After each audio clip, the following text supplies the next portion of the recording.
복음서에는 예수님께 향유를 부은 이야기가 여러 군데 나오고 있습니다. 사실 사복음서에는 모두 향유 부은 여인에 대한 이야기가 나오고 있는데 마태, 마가, 요한은 같은 사건을 다루고 있는 것으로 우리가 보는 것이 낫고요. 또 누가복음의 이야기는 또 다른 여인이 예수님께 향유를 부은 이야기입니다. 누가복음 7장에 나오는 향유를 부은 여인은 죄인이라고 기록하고 있고 시기와 장소도 다르기 때문에 오늘 본문과는 다른 이야기로 볼 수 있습니다. 그런데 우리가 신앙생활을 오래 한 사람들도 이 부분이 많이 헷갈려 합니다. 왜냐하면은 여기에 이제 교회사적인 문제가 있어요. 6세기 말 교황이었던 그레고리 1세가 이 성경에 나오는 향유 부은 여인이 막달라 마리아라고 선포를 했어요. 교황이 한 말은 틀리면 안 되잖아요. 무조건 맞아야 되니까 그때부터는 무조건 막달라 마리아가 된 거예요.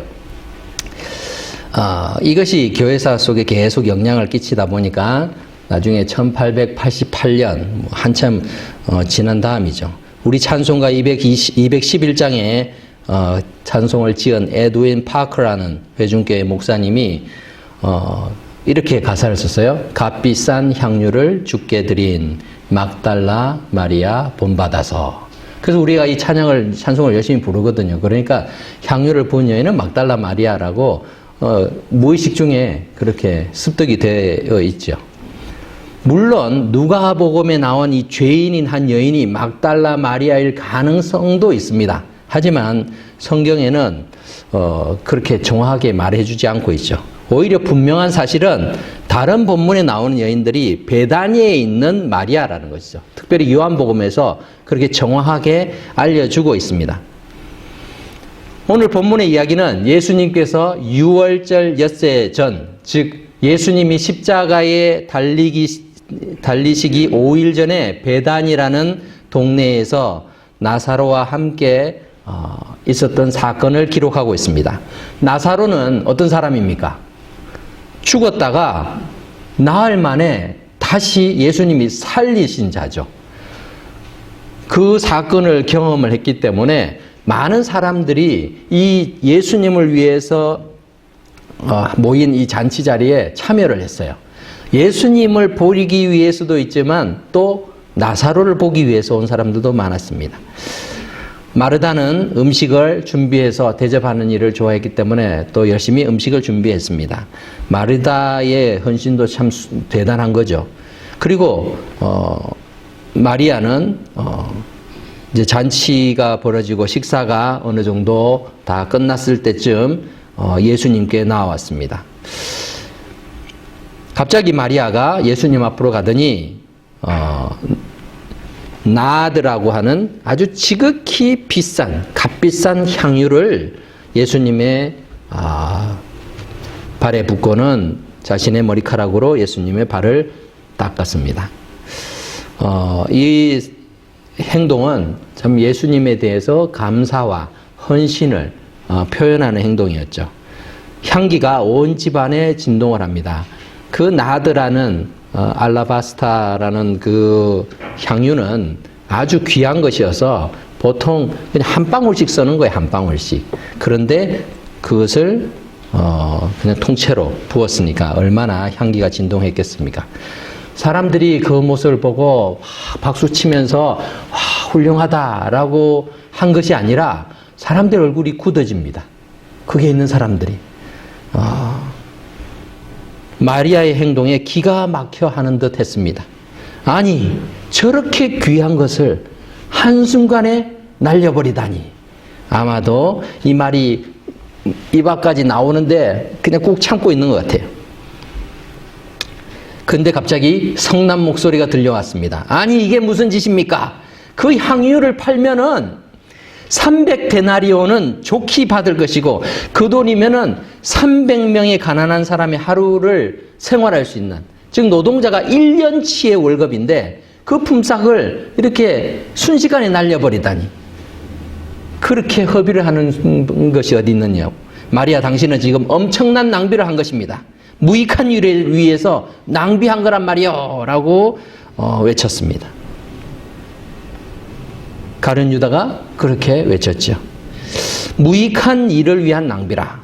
아마도 세상 사람들이 우리를 보면은 똑같은 말을 우리에게 할지도 모르겠습니다. 시간이 돈인 세상입니다. 오늘날 성도들은 이 바쁜 와중에 남들은 일주일 내내 일하고 하루에 이렇게 자식 일을 위해서 쉴 수 있는 날 와서 예배 드리고 또 뭐 봉사하고 뭐 청소하고 정리하고 여러 가지 일들을 합니다. 심지어는 또 가르치기도 합니다. 이렇게 힘들여 또 일주일 동안 일하고 번 수입 가운데서 10%를 헌금을 합니다. 아니, 그 이상으로 헌금을 하죠. 11조를 드리고 또 뭐 주일 헌금, 감사 헌금, 선교 헌금, 뭐 구제 헌금, 절기 헌금 여러 가지 많이 합니다. 헌금만 하는 게 아니라 또 자기의 재능을 가지고 또 열심히 교회를 위해서 수고하기도 합니다. 지구촌에 있는 여러 가지 어려움에 있는 사람들을 위해서 또 구제헌금을 모아서 보내기도 하고 선교사님들을 위해서 선교헌금을 보내기도 합니다. 이런 것을 보면은 사람들을 믿지 않는 사람들의 눈에는 엄청난 낭비로 보일 거예요. 그냥 그 시간에 어디 복지시설에 가서 봉사를 해주면은 그래도 자기가 한 것이 남지 않아요. 근데 눈에 보이지도 않는 일로 해서 아무나 많은 희생과 투자, 모험을 하고 있는 것이죠. 하지만 우리의 헌신이 과연 무익한 것인가? 또 다시 돌려서 말하면 우리가 하는 헌신이 주님께 하는 헌신인데 이 헌신은 과연 무익하지 않게 하려면 어떻게 해야 하는가? 주님께 한다고 하더라도 이 헌신이 다 교회에서 하니까 다 자동적으로 어떤 의미를 가지고 자동적으로 하나님이 다 받으시는 건 아니에요. 우리의 헌신이 무익해지지 않기 위해서는 우리가 세 가지를 기억을 해야 됩니다. 첫 번째는 이 헌신이 자기를 위한 것이 아니라 주님을 위한 것이라야 하는 것이죠. 자기를 위한 건요, 헌신이라고 얘기하지 않고 투자라고 얘기를 하는 거죠. 투자. 유다의 불평을 듣고 계시던 예수님이 말문을 여셨습니다. 그대로 두어라. 가만두어라. 아니, 그대로 두다니요. 가난한 사람을 돕는 것이 저렇게 낭비하는 것보다 더 의미 있는 일 아닌가요? 마리아의 행동은 너무나 무익한 낭비가 아닐까요? 그런 의구심이 가룟 유다에게는 들었을 것입니다. 근데 예수님은 아마 이런 뜻이었을 것 같습니다. 그래, 그럴지도 모르지. 근데 이거 생각해 보았니? 나는 곧 십자가에 달려 죽을 거야. 근데 거기 있는 사람들이요, 앞으로 일주일 안에 예수님이 십자가에 달리는데도요, 그것에 대해서 아무런 생각이 없어요. 준비도 없어요. 그냥 먹고 마시는 이 잔치 자리에 흥을 깨는 것이 싫은 것이죠. 가난한 자들, 그들 돌보는 거 필요하다. 하지만 가난한 자들은 항상 너희 주변에 있을 것인데 나는 이제 일주일 안에 너희들을 떠나게 된다. 곧 죽게 되거든. 그런 말씀을 지금 하고 있는 것이죠. 사람이 죽어가면은 그 사람의 목숨보다 더 귀한 것은 없습니다. 평상시에 여러분들이 소중하게 생각하는 것들도요, 자기 목숨이 걸리면 다 내어놓죠. 다 포기할 수 있어요. 그걸 못하는 사람이 진짜 미련한 거죠. 그죠? 물에 빠져 죽어가는데도 뭐 자기 가지고 있는 금덩어리 껴안고 물속에 더 빠르게 빠져가는 사람들이 참 어리석은 사람인데, 그런 사람들도 간혹 있지만 보통은 안 그러죠. 다 포기하죠. 그리고 집안에 초상이 나면은 아무리 바빠도요, 열일을 제치고 옵니다.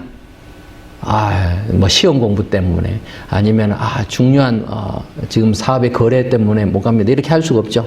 달려갑니다. 장례에 드는 경비는 그것이 얼마가 되든 일단 장례를 진행하기 위해서 웬만한 건 다 지출하죠. 자기가 돈이 없어도 일단은 지출하고 빚을 내가지고도 합니다. 더욱이 죽었던 자기 오빠를 살리신 예수님에 대한 감사를 마리아는 뭔가로도 표현하고 싶었던 것 같아요. 물론 마리아는 예수님의 죽으심과 장례까지 준비할 계획으로 향유를 드린 것은 아니었습니다. 마리아가 그걸 다 할 수는 없었지요. 하지만 그녀의 헌신은 보통 사람이 하기 어려운 헌신이었던 것은 맞습니다. 그렇죠? 누가 그 순간에 그런 헌신을 그렇게 쉽게 할 수 있겠어요? 근데 그의 헌신은 자기가 생각했던 것 이상의 가치를 가지게 되었던 걸 나중에 알게 되죠. 그녀가 준비한 것 이상으로 예수님께서는 그 헌신을 기쁘게 사용하셨던 것입니다. 이처럼 자기를 위한 게 아니라 주님만을 위해서 그가 감당했던 헌신이었기 때문에 주님께서는 그것을 기쁘게 받으신 것을 봅니다. 우리에게서도 마찬가지입니다. 우리가 신앙생활을 할 때 우리는 곰곰이 생각해 봐야 됩니다. 어떤 분들은 교회에서 이렇게 헌신을 한다라고 하는데 그 헌신을 통해서 자꾸만 자기가 드러나기를 원할 때가 있어요. 나를 안 알아주나 사람들이 내가 이렇게 수고하는 걸 알아주지 않는가. 사람들이 보이려고 하는 헌신들. 보이는 자리에서 헌신을 잘하려고 하는데 보이지 않는 자리에서 하는 헌신들은 관심이 없습니다. 왜 그렇습니까? 사람들이 안 봐주니까 관심이 없어지는 거죠. 우리의 헌신이 무익해지지 않으려면 그 헌신은 주님께 헌신이 돼야 돼요. 그럴 때 주님이 기억을 하십니다. 여러분들, 난 주님이 기억하지 않아도 괜찮아요. 사람들이 알아주면 좋아요. 그것으로 나는 만족해요. 그런 헌신은 헌신이라고 이름 붙이면 안 되죠. 그는 투자라고 해야죠. 사람들에게 내가 인정받고 내가 거기에 대한 응당한 대우를 받으니까 그게 어떻게 헌신이 될 수 있겠습니까? 그래서 이 첫 번째 우리 원리를 잘 기억할 수 있기를 바랍니다. 두 번째로 우리의 의도와 행동이 일치해야 합니다. 교회에 앉아 있는 것만으로 우리는 하나님 앞에 헌신했다, 하나님 앞에 내 시간을 드린다라고 말할 수 없습니다. 그렇잖아요. 교회 앉아 있어도요, 얼마든지 딴 일 할 수 있어요. 교회 안에서도 비즈니스 할 수 있어요. 그죠? 교회 안에서 휴식을 취할 수도 있고, 여러 가지 다 많은 것을 할 수 있습니다. 예배의 자리지만 예배를 드리는 자는 제한되어 있습니다. 지금 예수님과 함께 있는 자리였습니다. 가룟 유다도 예수님 곁에 있었습니다. 그리고 예수님의 제자들 중에서 그래도 가장 인정받는 자리를 가지고 있었죠. 그 회개를 보고 있으니까. 돈꾀를 맡고 있었다. 성경은 말하고 있잖아요. 여러분, 돈꾀를 아무한테나 맡깁니까? 가장 믿을 만한 사람한테 맡기지 않아요? 그런데 예수님이 보는 눈이 없으셨는가? 왜 잘못 맡기신 것 같아요? 다 의도가 있으시겠죠. 몰라서 그렇게 뒤통수 맞으시려고 그렇게 한 건 아닐 텐데 아시면서도 그렇게 하신 것 같아요. 아무튼 가룟 유다도 그 자리에 있었잖아요. 예수님의 직권에. 그리고 예수님으로부터 인정받고 제자들 사이에서도 인정받는 그 자리에 있었단 말이에요. 아무도 의심하지 않는 그 자리에 있었습니다. 그렇다고 해서 그가 주님과 동행하는 삶이었는가? 그렇지 않잖아요. 생각은 딴 생각을 하고 있잖아요. 말로는 그럴싸한 말을 합니다. 가난한 자들을 도와줄 수 있었을 것인데, 그런데 그의 속 생각은 그게 아니잖아요. 의도는 그게 아니죠. 저것이 돈으로 이렇게 내게 가져왔으면 내가 그 중에서 얼마를 그래도 챙길 수 있었을 텐데, 이런 마음을 가지고 있는 거죠. 근데 겉으로는 가난한 사람을 위한 척 하고 있는 것입니다.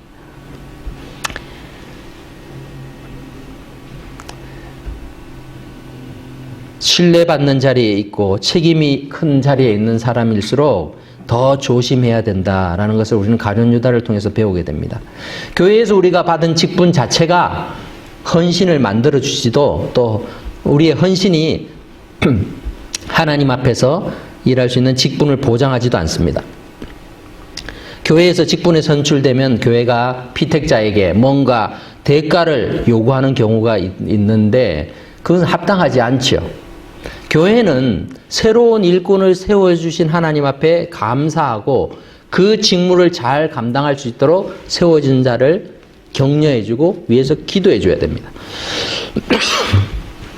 직분을 맡게 된 사람들은 어떤 자세를 가져야 됩니까? 하나님께서 나에게 이 부족한 자를 충성되이 여기셔서 이 직무를 허락하여 주셨구나. 나를 일꾼으로 세워주셨구나. 이것에 대해서 감사하면서 헌신을 하는 것이 바른 자세입니다. 그러므로 하나님께 대한 헌신은 자발적이어야 하는 것이지 강요되어서는 안 됩니다. 교회에서 우리가 봉사나 책임을 요구하는 일들이 종종 있습니다. 사람들의 모임과 친교를 위해서 필연적으로 처리해야 할 일들 때문에 그 역할을 우리가 조금씩 분담하는 경우가 많은데, 엄밀히 말하면 이런 일들은 하나님에 대한 헌신과는 좀 거리가 멀어요. 예를 들어서 우리가 점심 식사를 위해서 누군가는 음식을 준비해야 되고 누군가는 설거지와 뒷정리를 해야 됩니다. 근데요, 하나님 앞에 예배 드리는데 점심 식사가 필수인가요? 아니거든요. 예배 드리고 가면 됩니다. 근데 누구를 위해서 우리가 점심 식사를 하는 거예요? 우리를 위해서 하는 거예요. 서로 만났을 때, 오랜만에 만났으니까 그래도 밥이라도 먹으면서 교제하면서. 우리가 잘 먹는 것으로 하나님 앞에 영광 돌리는 건 사실 아니잖아요. 식사와 친구는 하나님께 예배를 드린 우리가 또 믿음 안에서 함께 음식을 통해서 사랑을 나누고 싶어서 하는 것입니다. 좋은 것입니다. 교회가 그렇지만 중요하게 생각해야 되는 것은 구제와 전도, 예배와 교육을 통해서 하나님의 자녀 그리고 그리스도의 제자의 삶을 실천하는 일에 최선을 다해야 되는 것이죠. 이거를 잘하면서 다른 것을 해야 되지, 이것에는 관심 없고 다른 것, 먹는 것에만 관심이 있으면 이건 문제가 심각한 것이 되죠. 그래서 우리의 삶 속에 항상 본질을 늘 추구해야 되는 것이 필요합니다. 하지만 하나님을 사랑하는 마음 그리고 주님을 위해서 기쁘게 헌신하는 사람들은요, 예배를 기쁘게 하고 감당하고 예배를 통해서 하나님의 은혜를 또 누리면서 하나님 앞에 영광 돌리는 일에 최선을 다합니다. 그리고 거기에 덧붙여서 성도들을 섬기는 일도 기꺼이 감당을 하죠. 그래서 믿음이 좋은 사람들이요, 다른 일들도 열심히 하는 거예요. 주님 앞에 헌신하는 사람들이 사람을 위해서도 수고하는 거예요. 주님께는 헌신을 열심히 잘하는데 사람들은 아주 하찮게 생각하는 사람 아무도 없잖아요. 우리의 신앙의 모습이 그렇다는 거죠. 그렇게 하나님께 헌신하는 것이 우선이 돼야 되는 것이죠. 우리의 마음이, 우리의 의도가 언제나 주님을 향한다면 우리의 삶의 모든 행동들이 그렇게 나타나게 될 것입니다. 교회에 출석하고 있지만 나 자신이 대접을 받으려 하고 우리의 이름이 높아지려고 하게 되면 올바른 헌신이 이루어질 수가 없습니다. 가룟 유다는 계산에 빠른 장점을 살려서 재정을 맡게 되었지만 이러한 능력이 진정한 가치를 볼 수 없게 만드는 약점이 되기도 했습니다. 가룟 유다는 주님께 대한 마리아의 헌신을 보지 못했어요. 그냥 물질적인 가치만을 계산했죠. 예수님께 희생적인 예물을 드린 마리아와는 대조적으로 유다는 은 30에 예수님의 생명을 팔아 넘겼습니다. 돈의 가치만 따랐던 것이죠. 그 당시 은 30은 어떤 사람의 소가 다른 사람의 노예를 이렇게 받아서 죽였을 경우 노예에 대한 보상값이에요. 그 값을 치르고 예수님을 팔아 넘겼습니다. 만일 가룟 유다가 오늘 교회에서 회개를 맡고 있었으면 어떻게 행동했을까요? 아마도 헌금 액수로 사람들을 판단했을 거예요. 저분은 100불짜리, 저분은 10불짜리 이렇게 판단하지 않았을까요? 헌금을 많이 하면 믿음이 좋은 사람, 헌금을 적게 하는 사람은 믿음이 부족한 사람, 이렇게 평가를 했을 것입니다. 근데 예수님은 어떻게 하셨나요? 예수님. 누가복음 21장에 보면은 예수님이 이렇게 하신 말씀들이 있죠. 우리 한번 읽어보겠습니다. 교독합니다. 예수께서 눈을 들어 부자들이 헌금함에 헌금 넣는 것을 보시고 가난한 과부가 두 렙돈 넣는 것을 보시고 이르시되 내가 참으로 너희에게 말하노니 이 가난한 과부가 다른 모든 사람보다 더 많이 넣었도다. 저들은 그 풍족한 중에서 헌금을 넣었거니와 이 과부는 그 가난한 중에서 자기가 가지고 있는 생활비 전부를 넣었느니라 하시니라. 예수님은 각자의 형편과 상황을 먼저 살피시죠. 어려운 가운데서 드리는 그 헌신을 크게 여기셨습니다. 그러니까요, 우리 교회에도 보면요, 어려운 중에서 참 헌신하는 분들이 너무나 귀한 거예요. 참 그분들이 하나님의 사람들.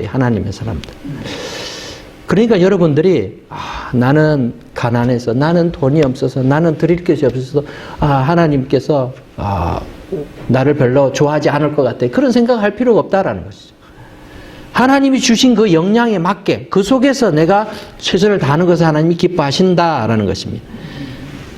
뿐만 아니라 예수님께서는 우리가 주님을 섬기는 사람을 위해서 베푼 작은 호의와 선행조차도 상을 잃지 않을 것이라고 말씀합니다. 마태복음 10장 42절 우리가 함께 읽어보겠습니다. 시작. 또 누구든지 제자의 이름으로 이 작은 자 중 하나에게 냉수 한 그릇이라도 주는 자는 내가 진실로 너희에게 이르노니 그 사람이 결단코 상을 잃지 아니하리라 하시니라. 예. 그 당시 예수님의 제자들이 뿔뿔이 흩어져서 복음을 전하고 할 때 제자들의 행세가 그렇게 지금으로 말하면 좋은 차 타고 좋은 옷 입고 이렇게 다니는 게 아니에요. 정말 별 볼 일 없이 노숙자처럼 그런 모습으로 다니는 거예요. 그런데도 주님의 제자이시군요 하고 그들에게 냉수 한 그릇이라도 떠다 주면은 그 상을 결단코 잃지 않을 것이다 라고 말하죠. 사람들은 다 무시하고 무관심하고 좀 천대하는데 이 작은 소자에게, 정말 작게 여기지는 그 사람에게 예수님의 제자이구나, 이 사람이 하나님의 사람이구나 해서 물 한 그릇 갖다 줘도, 떠다 줘도 그것을 기억하시는 주님이시라면 우리가 주를 위해서 헌신하는 그 수고와 노력을 어찌 주님이 잊어버릴 수 있겠습니까? 우리는 그래서 어떤 수고든지 내 의도가 내가 주님을 바라보고 합니다라는 그 선한 의도가 포함이 되어야 되는 것이죠. 어쩔 수 없이 내가 사람들의 체면 때문에, 사람들 앞에서 내 체면 때문에 이 일을 합니다가 아니라 주님을 사랑하는 마음으로 드리는 헌신이 하나님께 기억되고 또 하나님께서 영광 받으시는 줄 믿으시기 바랍니다. 마지막으로 사람들의 평가가 아니라 주님의 인정하심을 기대하고 기뻐해야 합니다. 우리가 받은 직분, 그리고 교인들의 인정, 평가, 이런 것이 우리의 신앙의 깊이나 옳음을 증명하지는 않습니다. 직분이 목사이라고 그 신앙이 깊고 장로님이라고 깊고 이렇게 교회 와서 오래 다녔는데도 아직 서리 집사다, 그럼 나는 신앙이 없다, 이렇게 얘기할 수도 없는 거죠. 그것은 직분이 그것을 얘기해 줄 수는 없어요. 사람이 평가할 수 있는 부분은 아니죠. 그리고 어떤 경우는 사람들이 그걸 인정해 줄 수 있어요. 사람들이 저분은 참 훌륭하신 분이야, 저분은 참 교회를 위해서 일을 많이 하셔, 이렇게 말한다고 해서 그것이 꼭 하나님이 인정하시는 것과 똑같지는 않아요. 사람들은, 우리가 볼 수 있는 한계가 있어요. 그 사람의 속마음을 우리가 알 수 없어요. 의도도 잘 몰라요. 그러니까 사기꾼들이 세상에 존재하죠. 그걸 다 알 수 있으면 누가 사기를 당하겠어요. 교회 안에서도요, 이 신천지의 특징이 뭡니까? 일반 기성교회에 들어와서 사람들을 포섭을 하고 교회 전체를 그냥 노력을 하죠. 그렇게 하는데 속임수를 가지고 가잖아요. 그걸 모략으로 하면서 그들이 얼마나 열심히고 헌신적이 몰라요. 그래서 모든 성도들이 다 넘어가요. 다 넘어가. 저분 참 훌륭해. 저분은 참 우리 교회 보배야, 보배. 막 축에 세우고 막 인정해 줍니다. 근데 이분이 어느 날 갑자기 얘기를 하는 거죠. 근데 아무리 봐도 우리 목사님이 좀 문제가 있는 것 같아요. 목사님 이러면서 이상한 소문을 내고 이러면은 교인들이 다 거기 싸잡아서 목사를 내쫓아요. 그리고 내가 잘 아는 목사님이 있는데, 그리고 신천지 목사를 딱 데려오는 거예요. 그러면 그 교회가 신천지 교회가 돼요. 이렇게 해서 신천지 교회가 얼마나 많이 생겼는지 몰라요. 그 사람이 그런 약점이 있는 거예요. 눈에 보이는 것만 가지고 판단을 하니까. 그러니까 우리는 우리의 헌신이 자꾸 사람에게 평가를 받으려고 할 때가 많죠. 그리고 사람들의 평가에 의해서 우리의 헌신 자체도 어떨 때는 멈출 때도 있습니다. 마리아는 주님의 사랑에 감사하는 마음으로 주님의 발에 귀한 향유를 발랐지만 주위 사람들은 아무도 그 행위를 칭찬하지 않았습니다. 가룟 유다는 노골적으로 비난하고 질책을 했습니다.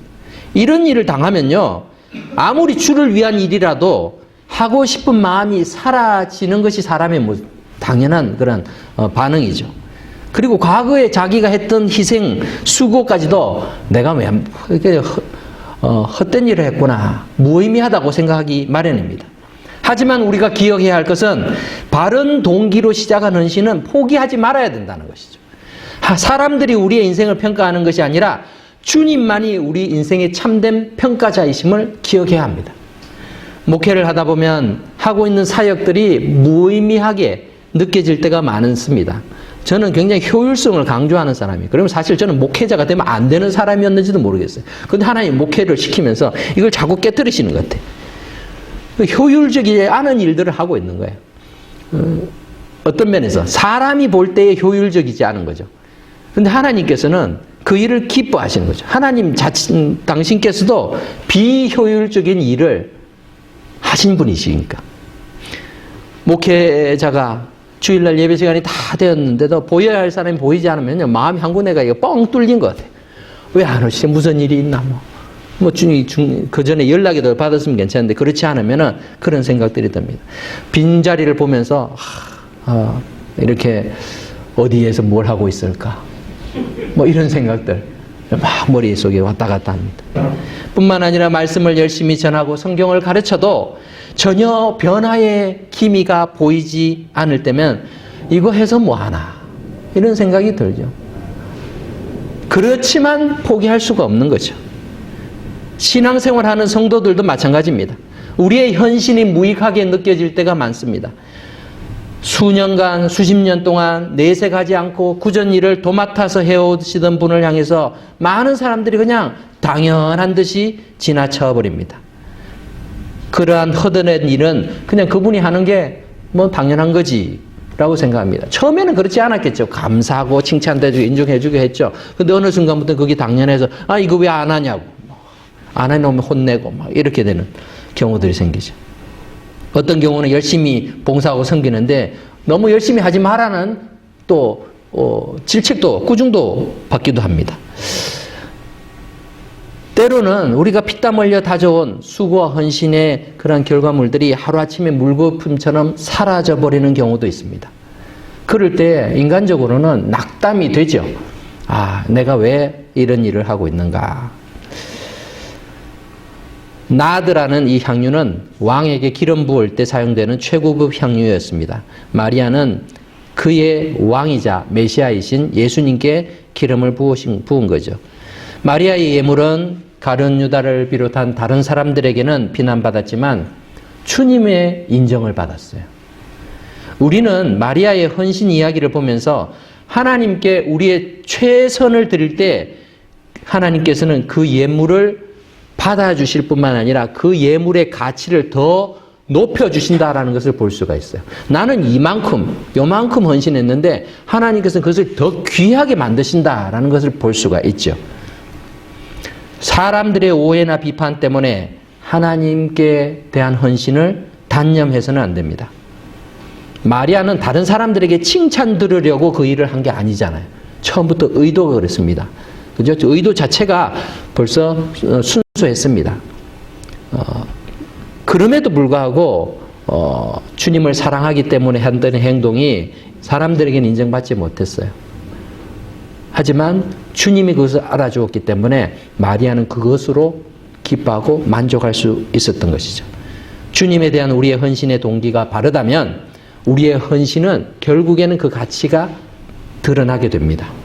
주님을 위한 헌신에는 낭비란 없습니다.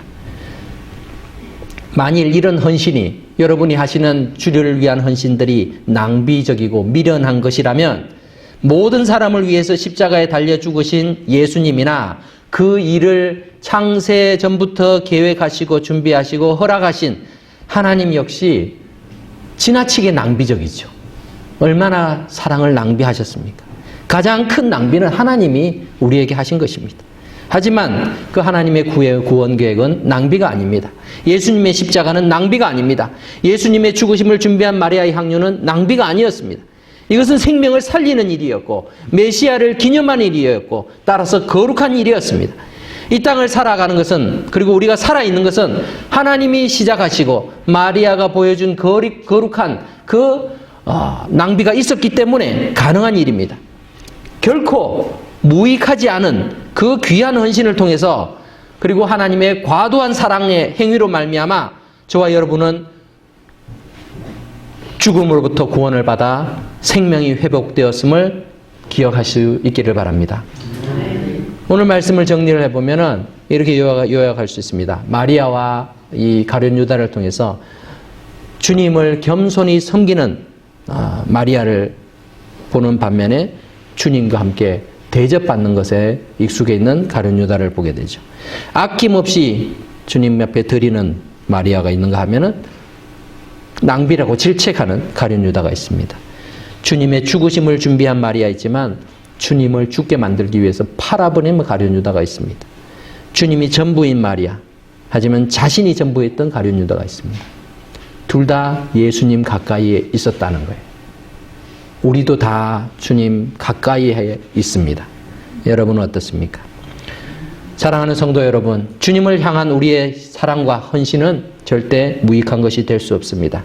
하나님께서는 이 모든 것을 기억하시고 기뻐하시고 칭찬하신다는 사실을 믿으시기 바랍니다. 나를 위해서 십자가를 지시고자 이 땅에 오신 우리 주님의 십자가의 죽음에 대해서 또 깊이 묵상하며 그 사랑에 감사하며 살아가는 저와 여러분 이 한 주간이 될 수 있기를 주의 이름으로 축원합니다. 기도하겠습니다.